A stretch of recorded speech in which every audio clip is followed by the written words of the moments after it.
Hey everyone, welcome back to the channel. Today we're getting into something that could save your life when things start to fall apart. Roads are jammed, people are panicking. Maybe it's civil unrest, grid failure, or a full-blown cyber attack. Either way, the situation is unstable, and you need to move. When that kind of pressure hits, the last thing you want is to be stuck with one route, one plan, and no backup. Because once the panic sets in, the highways lock up, the GPS goes dark, and suddenly you're boxed in with no easy way out. That's why today we're talking about a real-world system called P.A.T.H. And that stands for primary, alternate, tactical, and hidden routes. It's a layered approach to movement that gives you options when your first plan fails, when stealth is necessary, or when you're forced to go completely off the radar. This isn't theory. This is practical, boots-on-the-ground prep for real scenarios. Whether you're bugging out under martial law, relocating during a blackout, or avoiding roads that have become checkpoints or danger zones, this system helps you stay ahead of the chaos. We're going to walk through each part in a way that's easy to follow, but packed with serious strategy. So you're not just reacting to the situation, you're moving with purpose. And if this kind of real-world, no-nonsense preparedness is something you want more of, hit that like button or subscribe to the channel. It helps get this info in front of people who need it, while there's still time to plan. Let's get into it. Let's kick this off with some basic navigation skills, because no matter what type of route you end up taking, whether it's your primary path, your fallback, or something more off-grid, everything starts with knowing how to find your way, and that really comes down to a few core tools: a good map, a reliable compass, and a solid sense of distance and direction, especially if your phone dies or you're out of range and can't rely on GPS. Most of us are used to using our phones for directions, and that's great when it works. But the second your battery's gone or you're out in the sticks with no signal, those tools don't mean much, and that's where having a paper map comes in. A topographic map, especially one that shows elevation and terrain features like ridges and rivers, can give you a really clear picture of what's ahead. Whether you're about to face a steep climb, a flat valley, or a spot that's likely to flood during heavy rain. You'll also want to pay attention to the map's scale so you're not underestimating distances, because what looks like a short hop on paper might actually be a couple of miles on foot. Once you've got the map in hand, it's key to orient it correctly. Match it with the terrain around you and line it up with your compass so north on the map matches real magnetic north. That makes it a lot easier to match up what you're seeing in front of you with what's drawn on the page. If you're looking to move in a specific direction, you can take a bearing with your compass by lining up on a landmark, say a hill or a rock outcrop. And that bearing helps you stay on course even if you lose sight of it because of thick brush or fading light. On top of that, learning your pace count, how many steps it takes you to cover 100 meters, gives you a super simple way to estimate distance without needing a device. It's a small thing that becomes really handy when you're trying to hit a junction or landmark at the right time. But this isn't just about tools. It's also about strategy. If your goal is to move quickly, maybe to beat a storm or get out ahead of a roadblock, you'll make different choices than if you're trying to stay out of sight or move carefully through a risky area. And depending on who you're with, kids, older folks, or people carrying heavy gear, you may need to choose easier terrain or slower, safer routes. The point is, knowing how to use a map and compass gives you the freedom to make those adjustments on the fly. A blocked road, a closed bridge, or a protest erupting downtown. All of these things are easier to navigate when you understand the fundamentals and can pick a new path without getting lost. And the good news is, these are skills anyone can learn with a little practice. Try pacing off 100 meters at your local park or practice using your compass to follow a bearing. These basics aren't just for survival experts. They're for anyone who wants to move smart and stay in control. And once you've got them down, they'll serve you no matter where you are or what kind of situation you find yourself in. Now I want to talk about the primary route and why it's so central to any travel plan. Because your primary route is what you'd call your direct, most straightforward path from point A to point B, whether that's a highway, a clear hiking trail, or a well-established forest road. And it's typically the one that shows up clearly on maps and is used regularly by other travelers, which makes it intuitive and often the quickest option when everything is normal. This route is usually the easiest to plan because of its accessibility and visibility, and it's often the first choice in day-to-day life. When you want to minimize time on the road, you pick the direct freeway or the scenic route that everyone knows, so to speak. But the catch is that it can also be the route most likely to be congested or controlled when emergencies arise, because when people panic and decide to flee, they tend to take the well-known paths. Even so, your best-case scenario is that everything goes smoothly, and the primary route gets you exactly where you need to be in the least amount of time. That means your first step is to gather as much information as possible on conditions along that route, such as construction, closures, possible checkpoints if you're in a region of heightened security, or even natural concerns like rock slides in mountainous areas. If time and circumstances allow, doing a bit of scouting is a great idea. Driving part of the way to confirm that the route is clear, or checking with someone who's traveled the route recently to see if there are any new obstacles that aren't on the map. Another reason the primary route is still critical, even if it seems too obvious, is that it can hold important transition points to your alternate route or even your stealthy tactical route. Think of it as your main hallway, and the other routes branch off like side doors or back staircases. You need to know that hallway thoroughly though, so if you're forced to switch, you can do so confidently. And a good way to keep track of all this is by marking key checkpoints on your map. Places like intersections, bridges, or distinctive natural features that you can easily recognize in person. You can then make notes on roughly how long it should take you to reach each checkpoint under normal conditions. That way, you'll be able to tell if you're falling behind or if something unexpected is chewing up more of your travel time, letting you make a quicker call about whether you should push on or divert to that alternate route you have in mind. There's also the aspect of supplies and pacing yourself. On the primary route, you're often going at a more predictable pace and can manage resources like food and water more easily, especially if you're in a vehicle on well-known roads and you can stop for fuel or resupply at known gas stations. Of course, if those resources are unexpectedly unavailable, like in a large-scale emergency, then you'll need that backup plan. But the beauty of starting with a solid primary route plan is that it gives you a benchmark, and it also lets you quickly assess if the conditions are deteriorating enough to justify that switch to your secondary plan. All in all, the primary route sets the stage. It's your first line of movement, your default, and often your fastest bet when the situation isn't too chaotic. But it's never enough on its own, which is why the next layer, an alternate route, is so important.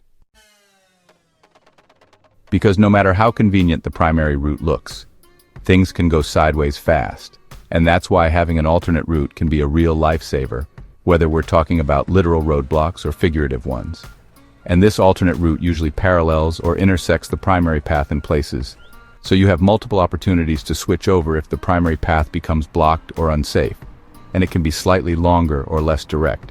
But it's meant to keep you moving toward your final destination when the original plan is no longer viable.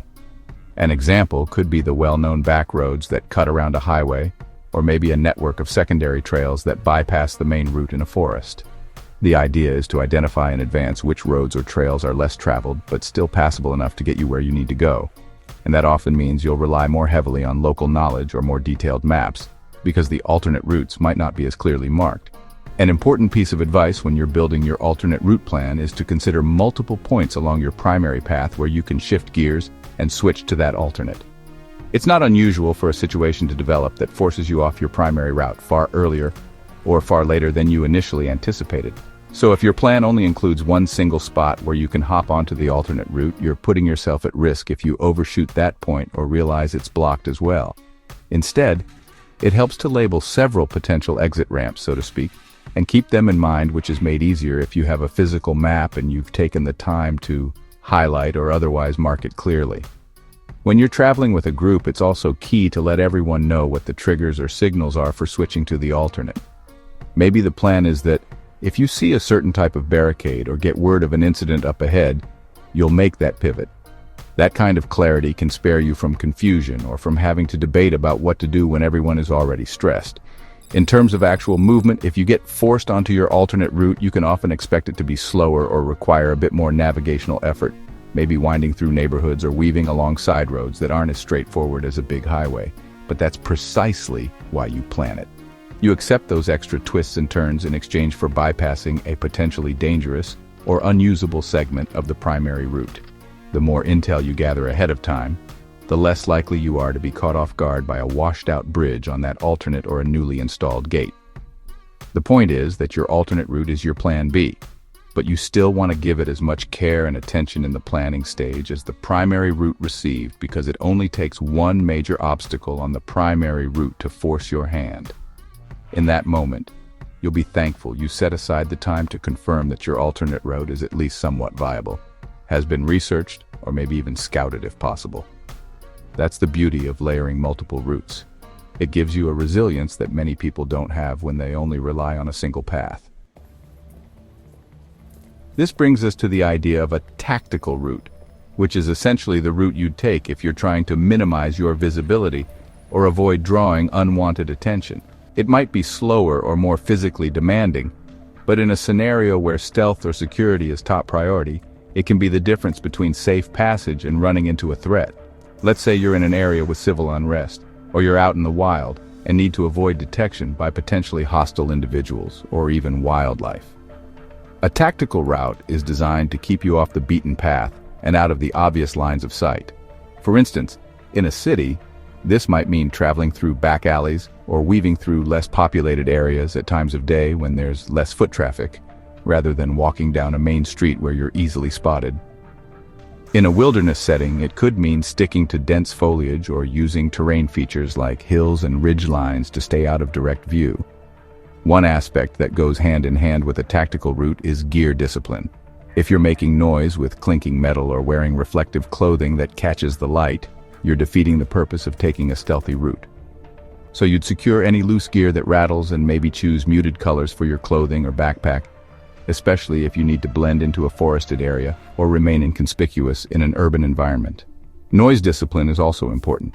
You might walk more slowly, place your feet carefully to avoid snapping twigs if you're in the woods, or talk in hushed tones if at all. Then there's light discipline, where you keep flashlights or phone screens dimmed and angled toward the ground, avoiding letting a bright beam shine out for everyone to see in the distance.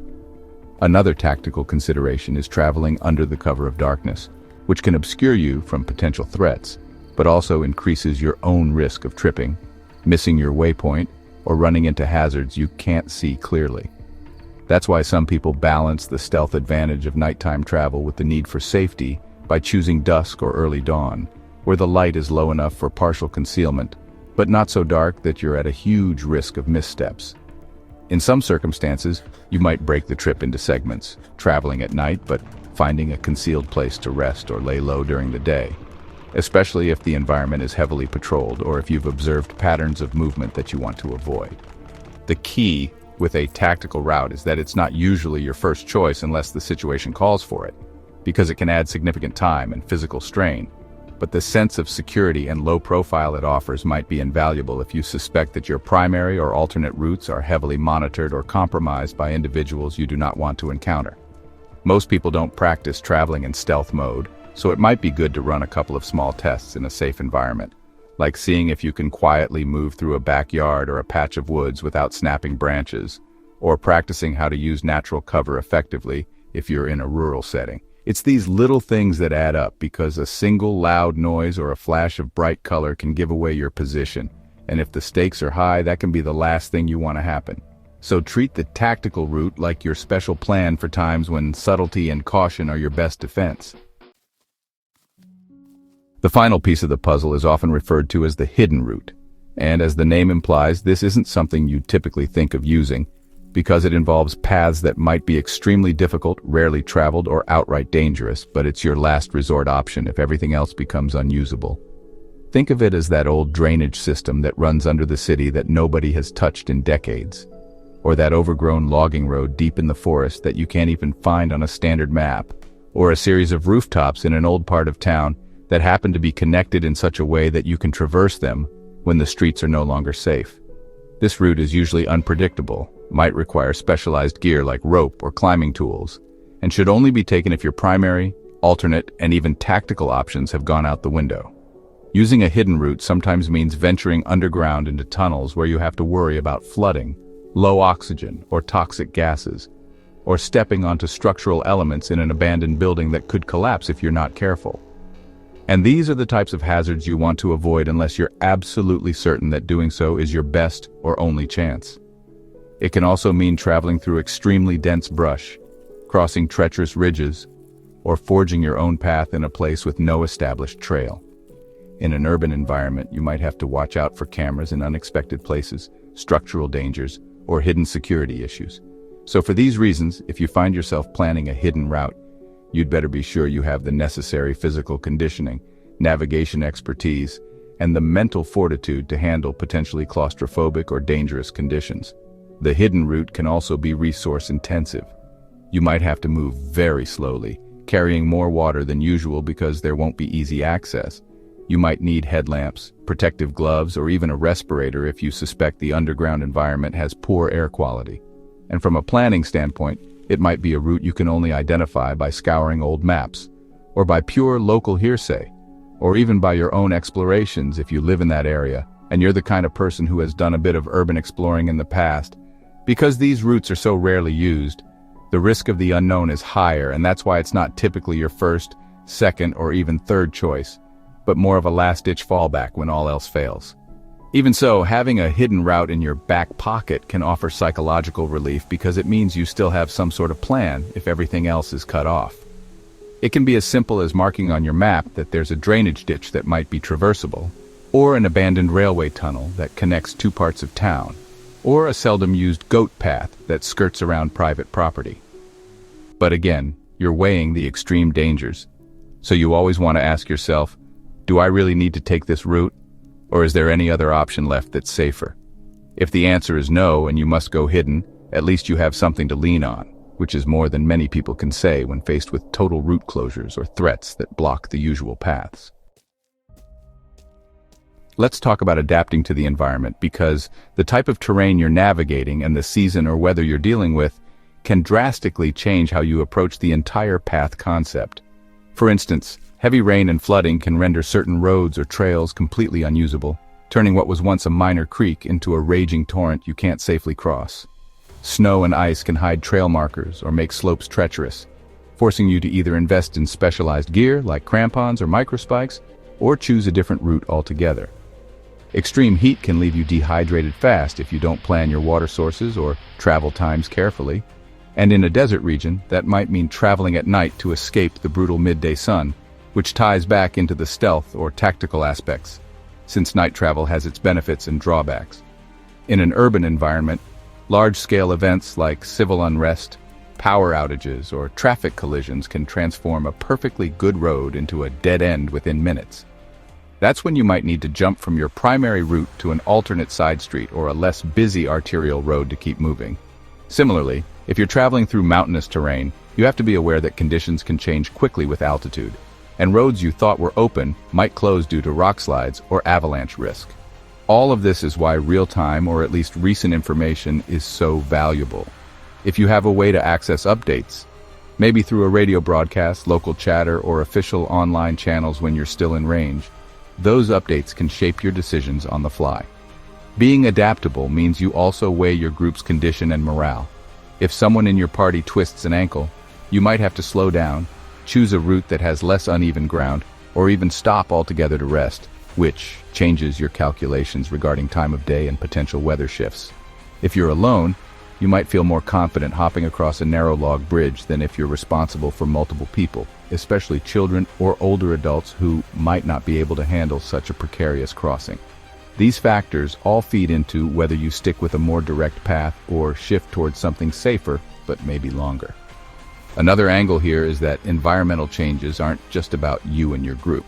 They can also influence other travelers, wildlife, or even security forces in ways that either open up or shut down potential routes. For example, a nasty storm might mean fewer people are out on the roads, which could actually give you a window of relative secrecy if you move at just the right time. Or it might mean certain checkpoints are understaffed, or certain watchers are forced inside for shelter. Conversely, it could bring out fresh challenges like fallen trees or flash floods. That's the fluid nature of environment-based planning, so part of being well prepared is never assuming the conditions will remain static from start to finish. And building that kind of flexibility into your route planning makes a huge difference in whether you can pivot successfully when the unexpected occurs. When it comes to essential gear, I like to think of it in layers.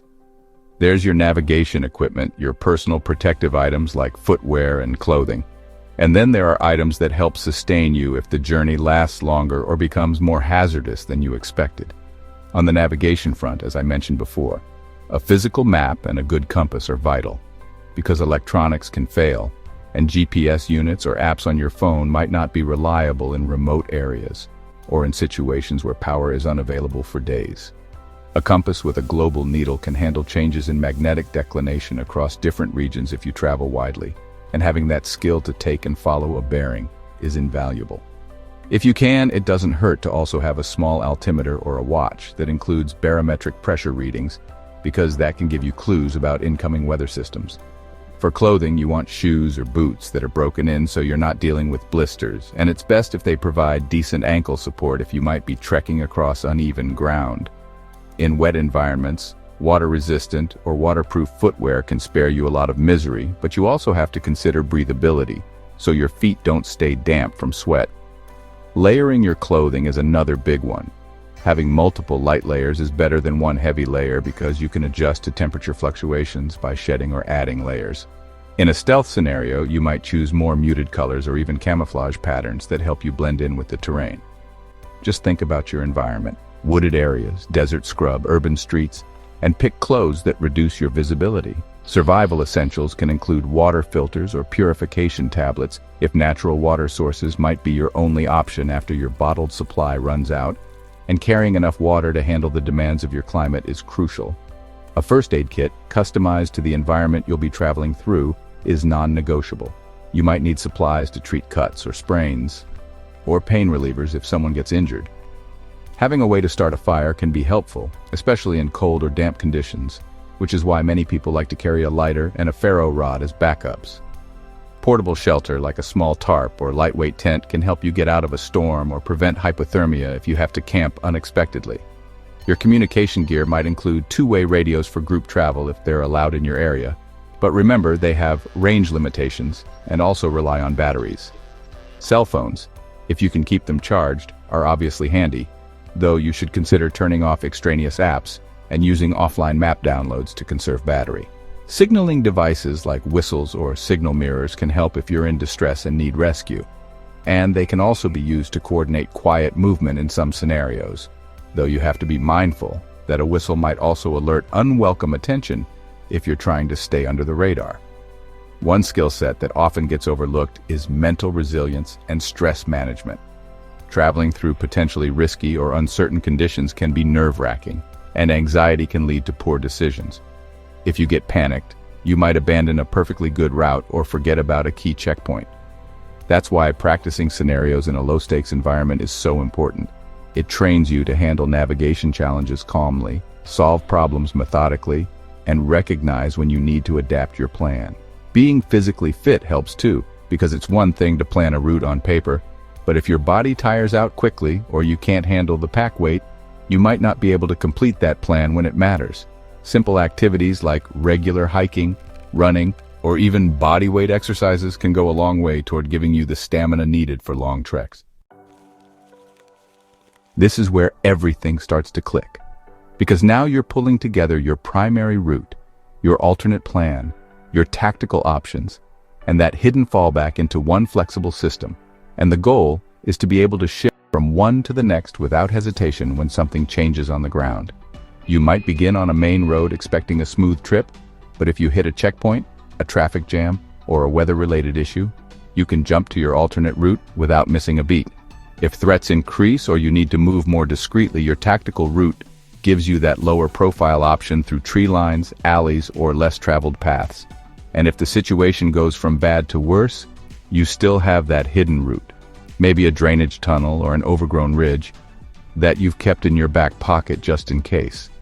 It helps a lot to sketch these routes out, or mark them clear on a map, so you're not scrambling to remember which path connects to what in the middle of a tense moment. Even just walking or driving a few segments ahead of time can show you things a map won't, like a collapsed fence, new construction, or unexpected barriers. Whether you're in the city or in the woods, understanding how terrain, weather, and even patterns of human activity shift over time gives you a big advantage.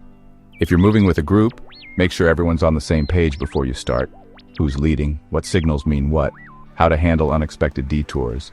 Because coordination keeps things smooth when stress levels spike. When you tie all of this together, what you've built is a layered and adaptable movement plan that's ready for almost anything.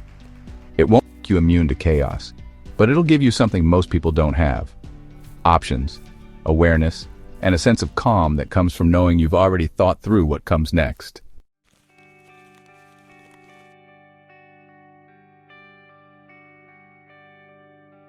Thank you so much for joining me on this deep dive into the PATH system for route planning, because the truth is, having a primary route might help you most of the time.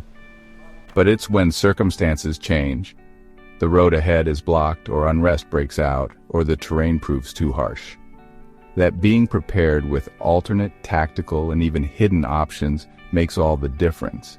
And that difference can literally be what keeps you safe, on track, and moving forward instead of stuck.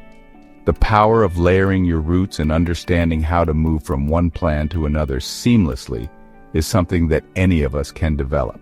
And it doesn't require extraordinary skill, just consistent effort and a willingness to learn how to read a map, track changes in your environment, and think one step ahead. If you got value from this and you want to keep building your toolkit for safe, smart travel, whether in everyday life or in more challenging situations, then I'd invite you to subscribe, share it with a friend who could use this knowledge, or leave a comment with your own tips and experiences. It not only helps this channel reach more people who might benefit from these strategies, but it also brings us all together in a collective effort to stay prepared and confident in a world where unpredictability has become pretty normal. Stay safe out there, keep refining your routes, and remember that just because you have a plan doesn't mean you can't adapt and strengthen it with new insights every time you step out. I look forward to hearing your thoughts, your questions, and even your stories about how you've implemented these ideas in real life. And until next time, stay ready, stay aware, and never underestimate the power of good preparation combined with flexible thinking.